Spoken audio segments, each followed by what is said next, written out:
Alright, let's talk about Virginia Woolf, one of the most influential and innovative voices of the 20th century. She wasn't just a novelist, she was an essayist, critic, diarist, and one of the founding figures of modernism in English literature. Born Virginia Adeline Stephen in 1882, she came from an extraordinary family. Her father, Sir Leslie Stephen, was the founder of the Dictionary of National Biography, and yes, that's been asked in exam, while her mother, Julia, came from a family of artists. Sadly, Woolf lost both parents and a brother early in life, and those losses, combined with her lifelong struggle with mental illness, deeply shaped her writing. Now, when we talk about Woolf's fiction, we're talking about something revolutionary. She completely changed how stories were told. Instead of following a straightforward plot, she explored the inner life, the mind's hidden rhythms, thoughts, and memories. Her use of stream of consciousness lets us experience time and reality as her characters do, fluid, fragmented, constantly shifting. Her novels, Mrs Dalloway and To the Lighthouse, are perfect examples of that style. Through them, she captures modern life, its pace, its loneliness, its flashes of beauty, and shows how even the most ordinary people carry rich, complex inner worlds. That focus on ordinary, marginal minds has been asked in exam. Woolf was also deeply influenced by other modernists, Proust, Stravinsky, and the post-impressionist painters, a fact worth noting for exam. From them, she learned how to layer time and emotion, how to turn consciousness itself into art. Outside fiction, Woolf was an extraordinary essayist.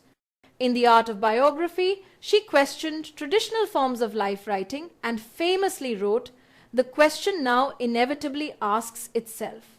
That quote has been asked in exam. She believed biography shouldn't just list facts, but capture the subtle essence of a life.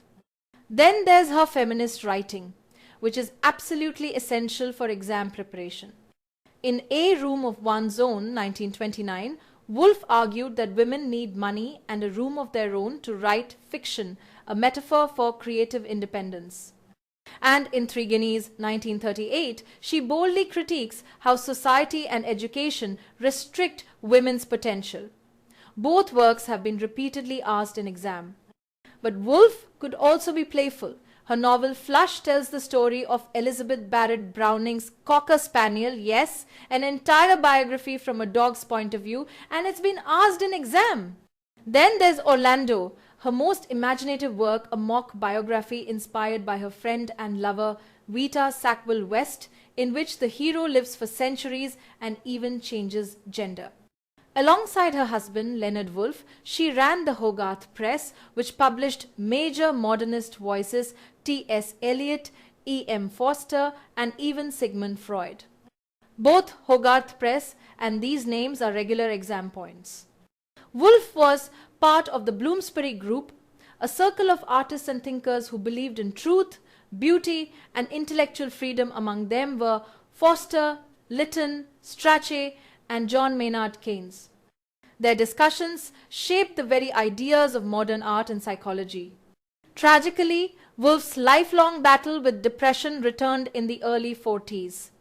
In 1941, feeling she couldn't recover again, she filled her pockets with stones and drowned herself in the river Ouse near her home.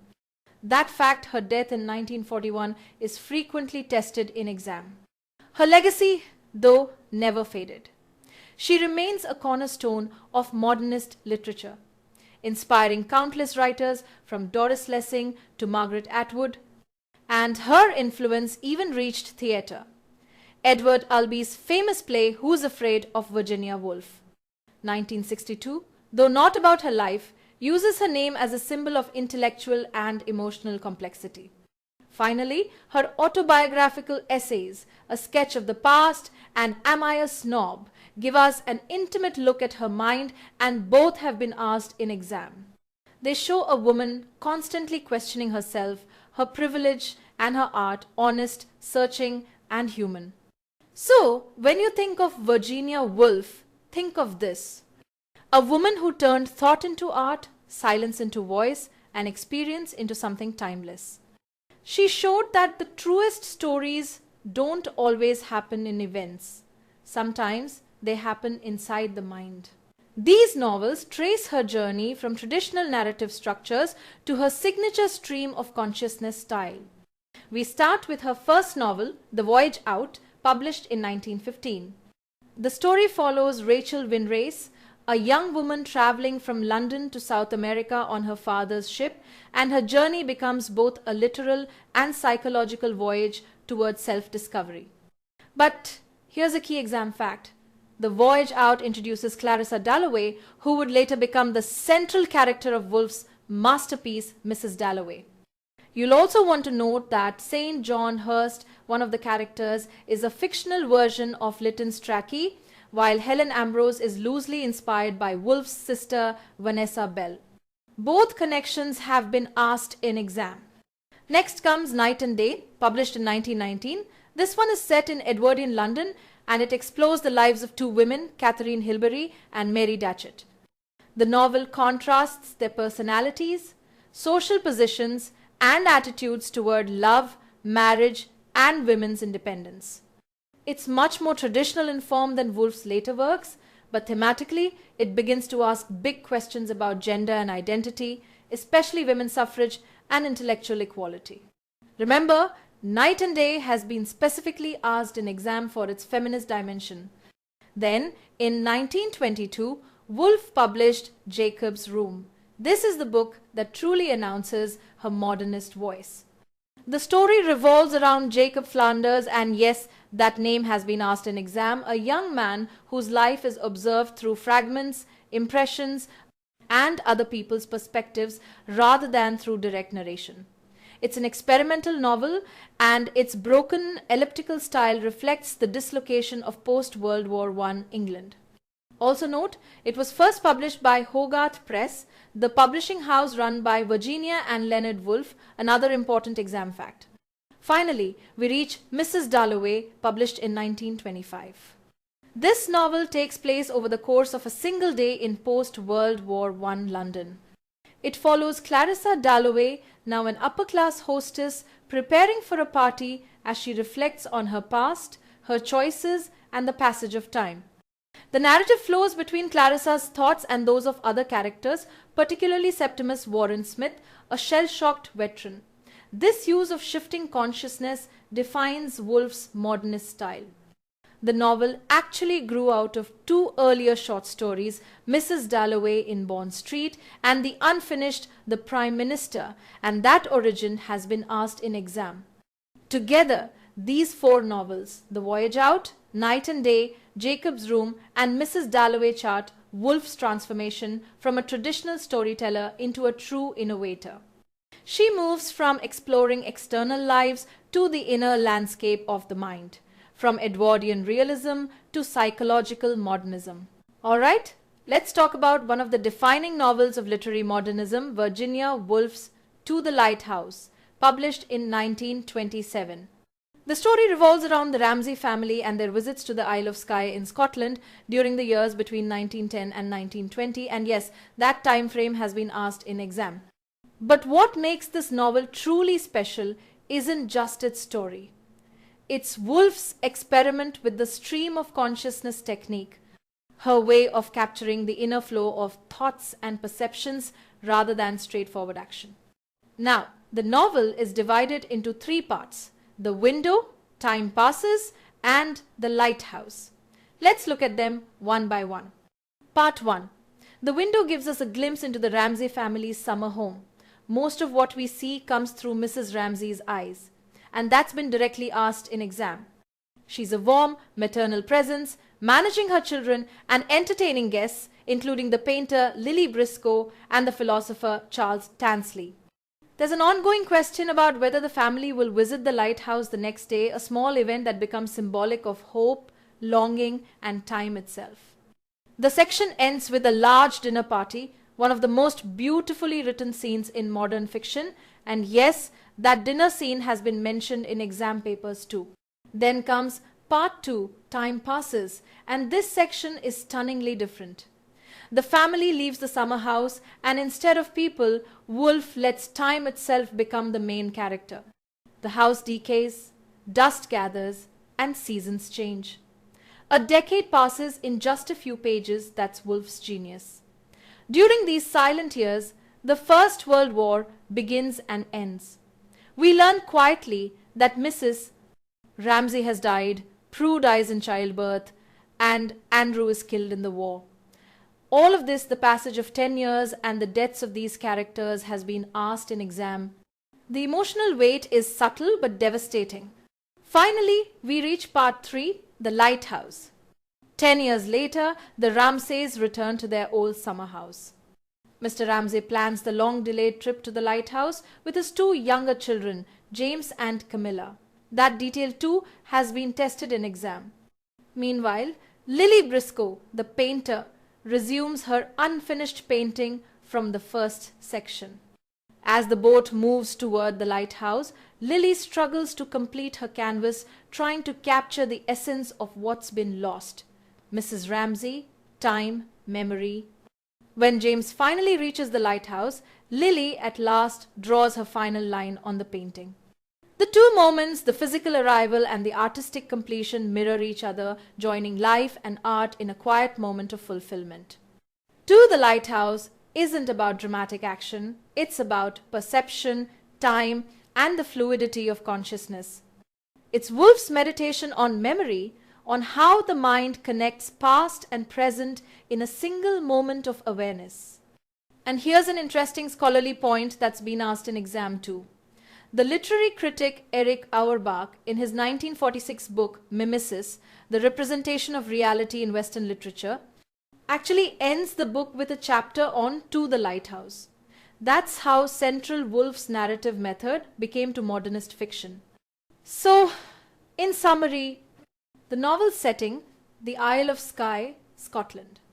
Its form, stream of consciousness narrative.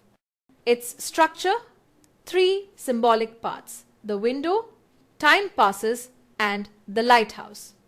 Its key theme, the persistence of life and art across time. Woolf doesn't give us a plot to follow, she gives us a mind to inhabit.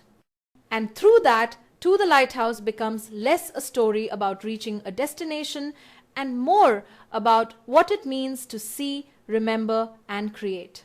Let's dive into Virginia Woolf's later creative period, the bold, experimental phase that gave us Orlando, the waves, the years, and her final work, Between the Acts. We'll start with Orlando, a biography, published in 1928. Now, this is no ordinary biography. It's playful, surreal, and deeply personal. Woolf actually wrote it as a tribute to her close friend and lover, the poet Vita Sackville-West. In fact, Vita's own family history, full of aristocratic grandeur and emotional turbulence, inspired much of the book. That connection to Vita has been asked in exam. The novel's protagonist, Orlando, begins as a young nobleman in Elizabethan England, living through centuries without visibly aging. But here's the twist. At the age of about 100, Orlando mysteriously transforms from a man into a woman while keeping the same mind, the same soul, and the same curiosity about life. This magical gender transformation is one of Woolf's most radical explorations of identity, and yes, it's often asked in exam. In the novel's opening, 16-year-old Orlando writes a poem called The Oak Tree. Remember that title, it's been asked in exam too. Around this time, he meets a poetaster named Nicholas Green, who pretends to praise Orlando but secretly mocks his writing, a scene that gently satirizes literary jealousy. By chapter 3, Orlando becomes an ambassador to Constantinople under King Charles II. During a violent uprising, Orlando falls into a mysterious deep sleep and awakens to discover that he has transformed into a woman calm, composed, and still essentially Orlando. Woolf writes it so matter-of-factly that the magical feels almost ordinary. In chapter 4, we move into the 18th century, where Orlando, now a woman, mingles with literary giants like Alexander Pope, Joseph Addison, and Jonathan Swift, another fact that's been asked in exam. The novel glides through time as Orlando observes how gender and society evolve. By chapter 5, Where in the 19th century, the age of propriety and repression which Woolf describes through a memorable metaphor, the damp struck within. Men felt the chill in their hearts, the damp in their minds.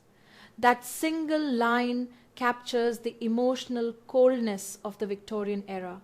Finally, in chapter 6, the book enters the 20th century, where Orlando once again meets her old critic Nick Green, still alive, still literary, and now eager to promote her poem The Oak Tree. It's a perfect circular ending, art surviving time, gender, and change. Now, moving on to The Waves, published in 1931, one of Woolf's most experimental works. It's written entirely in the form of soliloquies or internal monologues, spoken by 6 characters: Bernard, Susan, Rhoda, Neville, Ginny, and Louis. Each voice represents a different fragment of human consciousness, and together they form one great symphony of life. Among them, Rhoda stands out. She is anxious, introspective, and filled with self-doubt, constantly seeking solitude. She even echoes Shelley's poem The Question. This connection between Rhoda and Shelley has been asked in exam, and many critics see Rhoda as a reflection of Virginia Woolf herself, fragile, self-aware, and haunted by isolation. Then comes The Years, published in 1937, a sweeping family chronicle that tracks the Pargeiter family from the 1880s to the mid-1930s. The opening line reads, "It was an uncertain spring," and the book closes with, "It was a summer evening. The sun was setting." Those simple seasonal markers frame half a century of social change, especially in class, gender, and modern consciousness. And finally, Between the Acts, Woolf's last novel, published posthumously in 1941. It's set on the eve of World War II during a village pageant that symbolically reenacts the history of England. Beneath the pageantry, we sense Woolf's own farewell, her meditation on time, art, and the fragile beauty of human connection. So, to recap, Orlando, a gender-bending biography inspired by Vita Sackville-West, filled with wit and poetic imagination. The Waves, 6 interior monologues exploring identity, time, and loss. Rhoda echoes Shelley's The Question. The Years, a multi-generational saga of the Pargeters capturing England's transformation. Between the Acts, Woolf's final work, blending history, art, and the shadow of war. Each of these novels pushes the boundaries of storytelling, lyrical, psychological, and timeless, proving why Virginia Woolf remains one of the true architects of modern fiction. Let's start with her short stories. Because Woolf believed that a short story could capture what she called moments of being, those flashes of heightened consciousness that reveal life's truth beneath daily routines. Her earliest collection, 2 Stories, 1917, has been asked in exam. It was privately printed with her husband Leonard Woolf and contained The Mark on the Wall, one of her first stream of consciousness experiments. Then came Monday or Tuesday, 1921. Another key exam favorite full of stories like A Haunted House and The Lady in the Looking Glass. A reflection. After her death, more stories were collected in A Haunted House and Other Short Stories, 1944, and later in Times, Mrs Dalloway's Party, 1973, both posthumous works, and yes, both have been asked in exam. A full compilation titled The Complete Shorter Fiction, 1985, gathers all these together.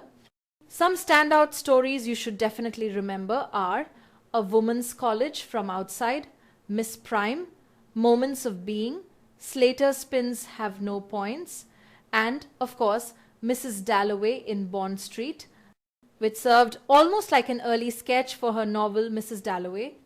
Now, Woolf didn't limit herself to fiction. She loved to blur the boundaries between genres, and that brings us to her cross-genre experiment, A Biography, 1933. This one's fascinating because it's a biography told from the perspective of a dog. Flush was the pet of poet Elizabeth Barrett Browning. The story is partly fiction and partly factual. Stream of consciousness meets animal psychology, and this hybrid form has been asked in exams several times. Then comes her real biography, a biography 1940, her study of the art critic and Bloomsbury friend. 3 Guineas, 1938, another exam favourite, which began as a sequel to A Room of One's Own and turned into a powerful critique of patriarchy, fascism and war. She even called it a novel essay, combining argument with narrative. Woolf also wrote brilliant shorter essays like The Art of Fiction and The Art of Biography, though it's important to note that Henry James also wrote essays with the same titles. The Leaning Tower includes her striking observation that all writers since Chaucer have come from the middle class have had good, at least expensive education, a line often quoted in exam questions. And then we have modern fiction, where she famously criticized writers like H.G. Wells, Arnold Bennett, and John Galsworthy for focusing too much on material detail instead of the inner life.